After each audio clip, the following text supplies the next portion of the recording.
Magandang araw mga people, mga ka-farm. So nandito po tayo ngayon para makita nyo po ang pag-a-apply ng ating fertilizer sa tanim na sitaw mga idol. Ayun.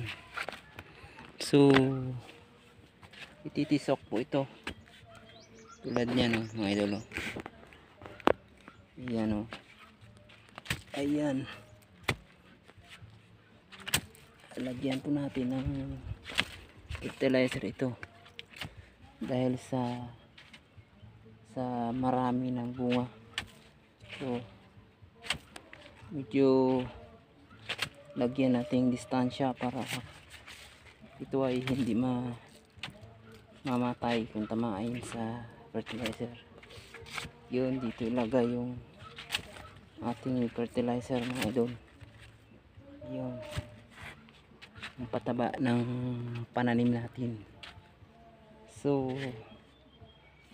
tingnan po natin gaano karami ang bunga na mangyari dito. Yun mga idol, nakikita nyo po, ready to harvest na po yung bunga ng ating sitaw for tomorrow mga idol. Pwede na po tayo magpitas. Ito ay dahil malalaki na po yung mga bunga na to.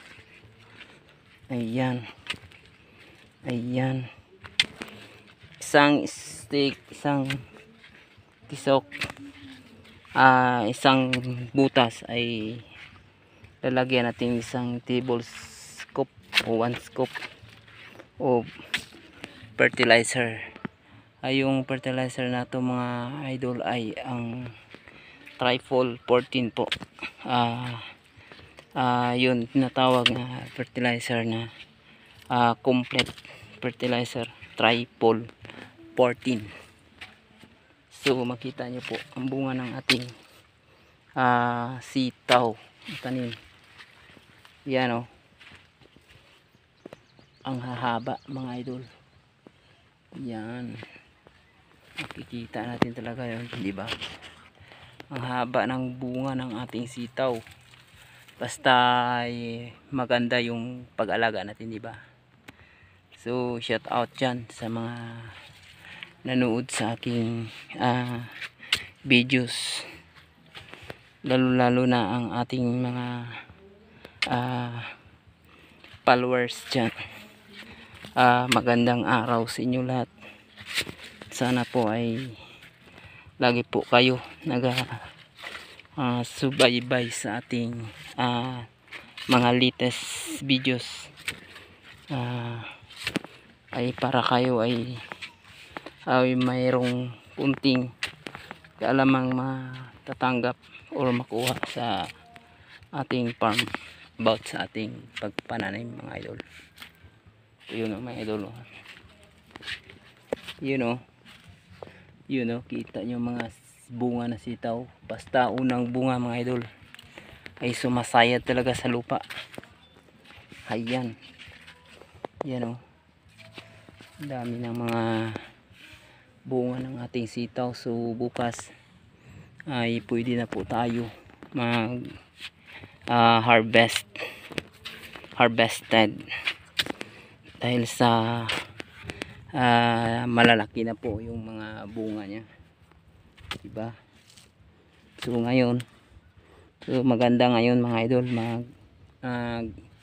maglagay ng pataba o fertilizer na hindi tunaw sa tubig kasi yung panahon natin ay maulanon or mayroong ulan na darating kasi madali yung matunaw or matunaw sa ating ulan. O kaya ay kung madali matunaw ay ibig sabihin yan ay madali makakain ng ating pananim ang inilagay nating mga pataba or fertilizer. So maganda na rin po yung fertilizer nga ginagamit natin tulad ng triple 14 kasi complete fertilizer na po yun mga idol, at saka mura po yung fertilizer na yan. At sa ngayon sa amin dito ay isang sako is 1.7 ang isang sako mga idol. So medyo may kamurahan kunti kung kumpara natin sa ibang mga fertilizer dyan, mamahalin. Tsaka hindi, pag tayo ay nagtitipid or hindi maka-afford dyan, maaaring magpili na lang tayo sa ating gagamitin na fertilizer. So complete fertilizer lang po yan, pero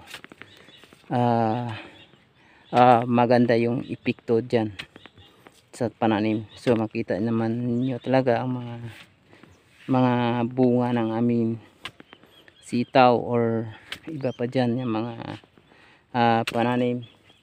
So mga ginagamit namin mga fertilizer mga idol, yun lang, triple 14.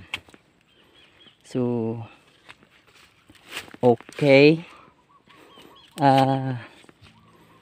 patuloy pa rin natin ang mga gawain dito kasi mga idol, wala tayong ibang maasahan or mapagpirahan kundi ang sipag man lamang. Kung hindi tayo magsipag ay maaari pong hindi tayo aahon or hindi tayo makahanap ng income or pira nga ang dapat gamitin natin sa mga araw-araw nating pangangailangan, di ba? Di ba mga idol? At kailangan tayong kumita para tayo ay matugunan natin ang mga pangailangan natin sa ating pamilya or sa mga araw-araw natin na pangangailangan, di ba? So thank you.